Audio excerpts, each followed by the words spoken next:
Hello दोस्तों, e-way crackers YouTube channel में आपका स्वागत है और मेरा नाम है सोमेश। दोस्तों, भारत का भूगोल ये क्रैश कोर्स की सीरीज स्टार्ट होने जा रही है। आने वाले जो भी गवर्नमेंट जॉब के एग्ज़ाम होंगे उनके लिए ये सीरीज़ बहुत ज़्यादा हेल्पफुल होगी। और आज हम भारत का भूगोल एक परिचय क्रैश कोर्स सीरीज़ का पार्ट 1 है, जिसमें आज हम देखेंगे कि भारत की वर्ल्ड मैप में जो पोजीशन है वो कहाँ पर है। तो आइए लेक्चर को स्टार्ट करते हैं। दोस्तों, हम देख ही रहे हैं ये मैप भारत का मैप है। दोस्तों, आगे देखते हैं हम कि भारत की जो पोजीशन है वो वर्ल्ड मैप में कहाँ पर होती है। हम भारत की पोजीशन जाने इससे पहले हम जान लेते हैं कि अक्षांश और देशांतर रेखाएं क्या होती हैं। तो आइए जानते हैं कि अक्षांश और देशांतर रेखाएं क्या होती हैं। हमारे पास देख ही रहे हैं कि दो डायग्राम है। ये फर्स्ट वाला डायग्राम हो गया, ये सेकंड डायग्राम हो गया। फर्स्ट वाले डायग्राम में आप देखेंगे, फर्स्ट वाले डायग्राम में इक्वेटर लिखा हुआ है। इक्वेटर मतलब होता है भूमध्य रेखा, जो कि पृथ्वी के बीचों बीच से होकर जा रही है। ये रेखा क्या करती है, पूरी पृथ्वी को दो पार्टों में डिवाइड कर रही है। ऊपर वाले हिस्से को कहेंगे उत्तरी गोलार्ध और नीचे वाले हिस्से को कहेंगे दक्षिणी गोलार्ध। अब जो रेखाएं इस भूमध्य रेखा के समांतर होंगी, ये समांतर रेखाएं देख ही रहे हैं आप, जो रेड पेन से खींची जा रही हैं, इनको अक्षांश रेखाएं कहते हैं। वहीं दूसरे डायग्राम की बात करें तो दूसरे डायग्राम में आप देखेंगे कि उत्तरी ध्रुव से दक्षिणी ध्रुव की तरफ जो ये काल्पनिक रेखा खींची गई हैं, ये काल्पनिक रेखा जो खींची जा रही हैं, इन्हीं को हम क्या कहते हैं, देशांतर रेखाएं कहते हैं। ठीक है दोस्तों, तो अक्षांश और देशांतर रेखाओं के बारे में हमें पता लग गया कि ये क्या होती हैं। अक्षांश और देशांतर रेखाओं के बारे में हमें इसलिए भी जानना है क्योंकि किसी भी जगह की अगर आपको सही पोजीशन जाननी है तो अक्षांश रेखाओं के साथ आपको देशांतर रेखाओं का भी ज्ञान होना जरूरी है। क्योंकि आप देखेंगे कि भारत के बीचों बीच से एक लाइन जाती है जिसको हम कहते हैं, हम कर्क रेखा कहते हैं। ठीक है दोस्तों, कर्क रेखा। अब ये कर्क रेखा कितने देशों से होकर जाती है, ये 18 देशों से होकर गुजरती है। ठीक है दोस्तों, तो जीके का भी एक क्वेश्चन बन गया जनरल नॉलेज के लिए कि कर्क रेखा वर्ल्ड के कितने देशों से होकर गुजरती है, तो 18 देशों से होकर गुजरती है। ठीक है दोस्तों, आगे हम देखते हैं। आगे हम पृथ्वी के कुछ जोनों के बारे में पढ़ेंगे, जैसे कि कहीं पे यहाँ ज़्यादा गर्मी होती है तो कहीं पे बिल्कुल ही सर्दी होती है। ऐसा क्यों होता है, आप देखेंगे कि सूरज की जो किरणें हैं, सूर्य की जो किरणें जहाँ पे सीधी होंगी वहाँ पर क्या होगा, ज़्यादा गर्मी होगी, और जहाँ पे तिरछी होंगी वहाँ पर क्या होगा, सर्दी होगी। ठीक है दोस्तों, तो आप देखेंगे ये भूमध्य रेखा है, यानी ऊपर वाले हिस्से को तो हमने पढ़ा था उत्तरी गोलार्ध, नीचे वाले हिस्से को पढ़ा था हमने दक्षिणी गोलार्ध पढ़ा था हमने। ठीक है, तो ऊपर वाले हिस्से में आप देखेंगे ये 33.5 डिग्री उत्तरी गोलार्ध और 33.5 डिग्री दक्षिणी गोलार्ध के बीच वाले क्षेत्र को, ये बीच वाले क्षेत्र को हम कहते हैं उष्ण कटिबंधीय क्षेत्र कहते हैं। क्योंकि सूरज की किरणें इधर सीधी पड़ती है तो इधर ज़्यादा गर्मी रहती है। ठीक है दोस्तों, वहीं अब दूसरी तरफ देखें हम कि 33.5 डिग्री उत्तरी गोलार्ध से 66.5 डिग्री उत्तरी गोलार्ध के बीच वाले जो क्षेत्र होते हैं उनको हम उत्तरी शीतोष्ण कटिबंधीय क्षेत्र कहते हैं। और वहीं 66.5 डिग्री उत्तरी गोलार्ध से उत्तरी ध्रुव के बीच वाले क्षेत्र को हम उत्तरी शीत कटिबंधीय क्षेत्र कहते हैं। ठीक है दोस्तों, वहीं हम दक्षिणी गोलार्ध की बात करें, 33.5 डिग्री दक्षिणी गोलार्ध से 66.5 डिग्री दक्षिणी गोलार्ध के बीच वाले क्षेत्र को हम दक्षिणी शीतोष्ण कटिबंधीय क्षेत्र कहते हैं। वहीं हम आगे देखें, 66.5 डिग्री दक्षिणी गोलार्ध और दक्षिणी ध्रुव के बीच के क्षेत्र को हम दक्षिणी शीत कटिबंध क्षेत्र कहते हैं। ठीक है दोस्तों, तो आपने यहाँ सभी यहाँ जोनों के बारे में देखा। आगे हम देखते हैं, आगे हम देखेंगे कि भारत की जो पोजीशन है वर्ल्ड मैप में कहाँ पर है। आप देख ही रहे हैं कि ये वर्ल्ड का मैप है। हमने क्या पढ़ा था, हमने भूमध्य रेखा पढ़ी थी और देशांतर रेखा पढ़ी थी। तो अगर हम देखें अक्षांशीय दृष्टि से देखें तो भारत कहाँ पर है, उत्तरी गोलार्ध में है। ठीक है दोस्तों, वहीं अगर हम देखें कि देशांतीय दृष्टि से देखें तो भारत पूर्वी गोलार्ध में, क्योंकि ये पूर्व का हिस्सा पड़ जाता है। ठीक है, और ये पश्चिम का हिस्सा पड़ जाता है दोस्तों। ठीक है, आगे हम देखते हैं। आइए अब देखते हैं कि भारत किन अक्षांश रेखाओं के बीच में है और कौन सी देशांतर रेखाओं के बीच में स्थित है। तो आप देख ही रहे हैं कि मुख्य भूमि का जो भारत है वह इन दो अक्षांश रेखाओं के बीच में स्थित है। कौन सी? 8 डिग्री 4 मिनट उत्तरी अक्षांश से 37 डिग्री 6 मिनट उत्तरी अक्षांश के बीच में भारत स्थित है। वहीं अगर हम देशांतर रेखाओं की बात करें तो देशांतर रेखाओं में 68 डिग्री 7 मिनट पूर्वी देशांतर से 97 डिग्री 25 मिनट पूर्वी देशांतर में स्थित है। अगर हम ये देखें कि संपूर्ण भारत की बात की जाए कि संपूर्ण भारत किन अक्षांश रेखाओं के बीच में स्थित है, तो आप बोलेंगे 6 डिग्री 4 मिनट उत्तरी अक्षांश से 37 डिग्री 6 मिनट उत्तरी अक्षांश के बीच में भारत स्थित है।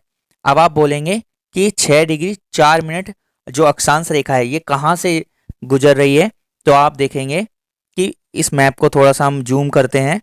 ये आप देख ही रहे हैं, ये पॉइंट, ये वाला पॉइंट, ये हमारा अंडमान निकोबार द्वीप समूह है। ये निकोबार में इंदिरा पॉइंट से होते हुए जाती है लाइन। ठीक है, इस लाइन का जो मान है वह है 6 डिग्री 4 मिनट। ठीक है दोस्तों, तो आपने यहाँ जान लिया होगा इसको। आइए आगे देखते हैं हम।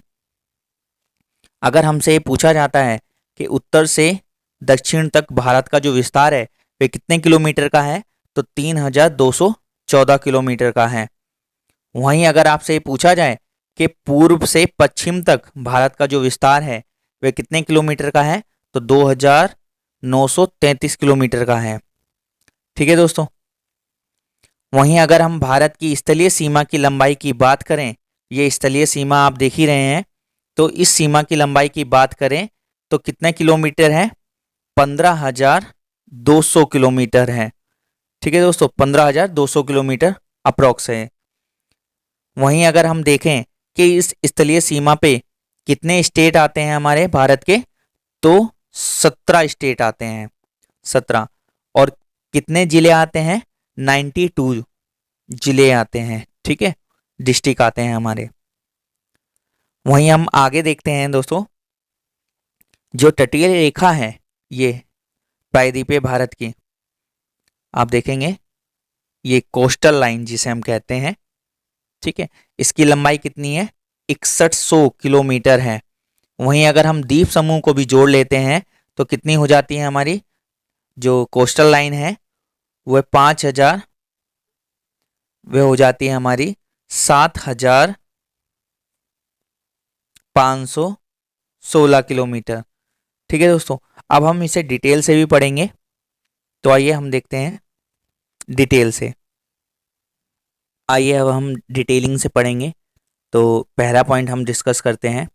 पहले पॉइंट में हम देखते हैं कि अक्षांशीय दृष्टि से भारत की स्थिति उत्तरी गोलार्ध में तथा देशांतीय दृष्टि से पूर्वी गोलार्ध में स्थित है।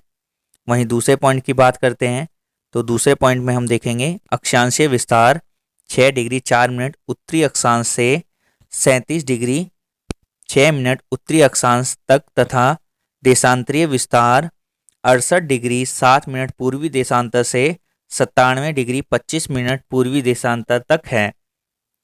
वहीं अगला पॉइंट हम देखते हैं कि भारत का दक्षिणतम बिंदु इंदिरा पॉइंट जो कि ग्रेट निकोबार द्वीप में है 6 डिग्री 4 मिनट उत्तरी अक्षांश पर स्थित है। लेकिन अगर मुख्य भूमि का की दक्षिणतम बिंदु 8 डिग्री 4 मिनट उत्तरी अक्षांश जो कि कन्याकुमारी तमिलनाडु में है वहां पर स्थित है। भारत का दक्षिणी बिंदु इंदिरा पॉइंट भूमध्य रेखा से 876 किलोमीटर की दूरी पर स्थित है। चलिए दोस्तों आगे डिस्कस करते हैं। भारत की जो आकृति है वह चतुष्कोणीय है। ठीक है, इस तरीके से है। भारत का जो कुल क्षेत्रफल है वह कितना है, 32.8 लाख वर्ग किलोमीटर है। और भारत वर्ल्ड का 7वां बड़ा देश है। ठीक है दोस्तों, वहीं भारत उत्तर से दक्षिण तक जो भारत का जो विस्तार है वह 3214 किलोमीटर का है। वहीं अगर हम पूर्व से पश्चिम तक भारत का विस्तार की बात करते हैं तो 2933 किलोमीटर है। ठीक है दोस्तों, आगे हम देखते हैं भारत की स्थलीय सीमा की लंबाई 15,200 किलोमीटर तथा समुद्री तट की लंबाई 7,517 किलोमीटर है। और जो स्थलीय सीमा है उससे कितने डिस्ट्रिक्ट जुड़े हुए हैं? 92 डिस्ट्रिक्ट हो गए। और कितने स्टेट हैं? 17 स्टेट हैं। ठीक है दोस्तों, आगे हम देखते हैं भारत के बीचों बीच से कर्क रेखा जाती है जो कि 8 राज्यों से गुजरती है।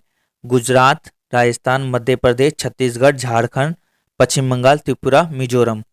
ठीक है दोस्तों, अगला पॉइंट देखते हैं कि भारत में 82.5 डिग्री पूर्वी देशांतर जो कि इलाहाबाद के नैनी से गुजरती है, भारत का मानक जीएमटी से 82.5 डिग्री पूर्व में स्थित है।